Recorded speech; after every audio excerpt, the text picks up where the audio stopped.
Hello, Susan Moore friends. This is Miss Maccan from second grade. I hope you're all having a great time at home and learning lots, even though we're not in school right now. I definitely miss seeing all of your smiling faces, but please know that all of your teachers miss you, and we've got some fun books coming your way. Today I'm going to read The Gift of Christmas.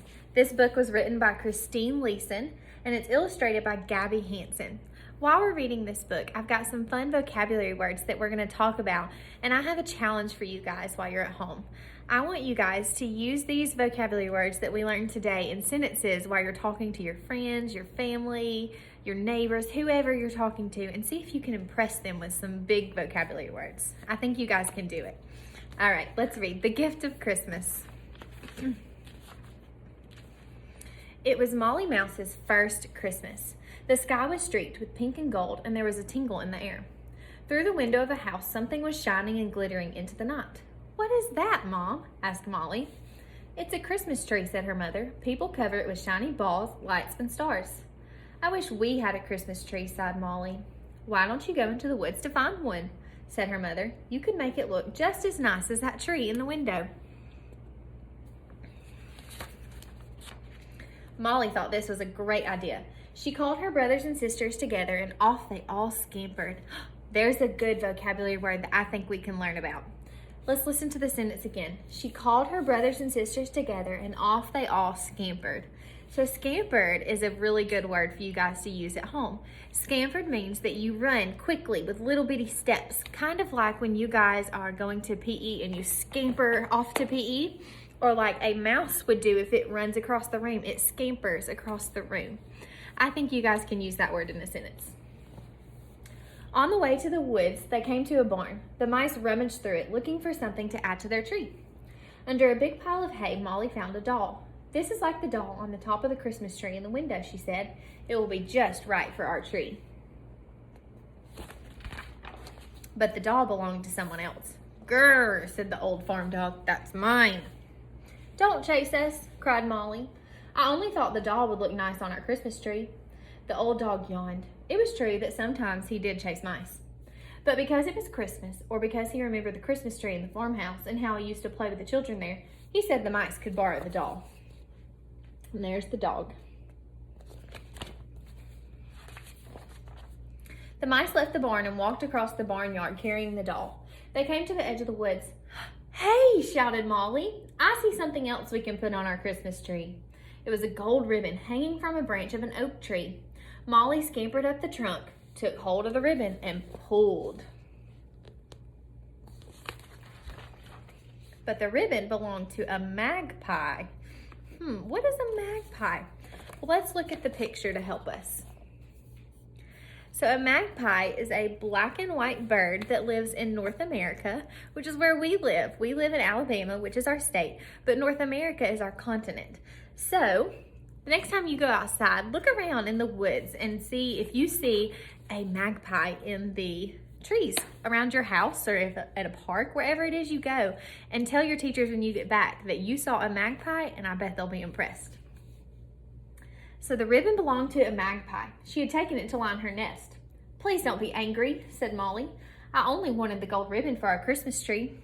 Usually the magpie chased mice, but because it was Christmas, or because she had also been admiring the Christmas tree in the window, she let go of the other end of the ribbon. Molly took the ribbon thankfully. In the distance, Molly saw some shiny round things lying on the ground. They were like the shiny balls on the Christmas tree in the window. "Exactly what we want," said Molly, running to pick them up. Now we have a doll, a gold ribbon, and a shiny ball.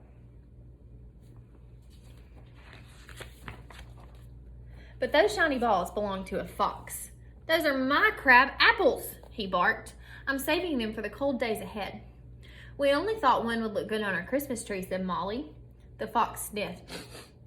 He chased mice most of the time, but because it was Christmas, or because he had never seen a Christmas tree before, he went back into the woods. Molly picked up a shiny apple and carried it away.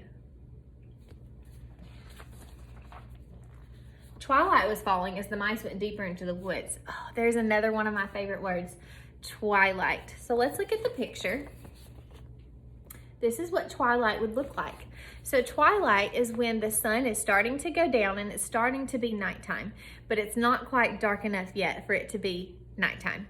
So twilight is when just a little bit of the sunlight is left and it's glowing real soft, but it's not quite dark yet. That is twilight. So next time you go outside at twilight, you can say, oh, guys, it's twilight, and impress all your friends. Twilight was falling as the mice went deeper into the woods. There, in the middle of a bush, they could see a shining star and a dozen tiny lights glittering green and gold. Stars for our tree, shouted Molly. Let me get them. But when Molly reached into the bush, she found not stars, but a collar that belonged to a very angry mother cat. She had her kittens with her, and their 3 pairs of eyes shone in the dark. Oh no, said Molly. I only wanted something sparkly for the Christmas tree. The cat pricked her ears. She always chased mice, but because it was Christmas, or because she remembered the Christmas tree in the cozy house where she'd been a kitten, the mother cat slipped off her collar and let the mice have it for their tree.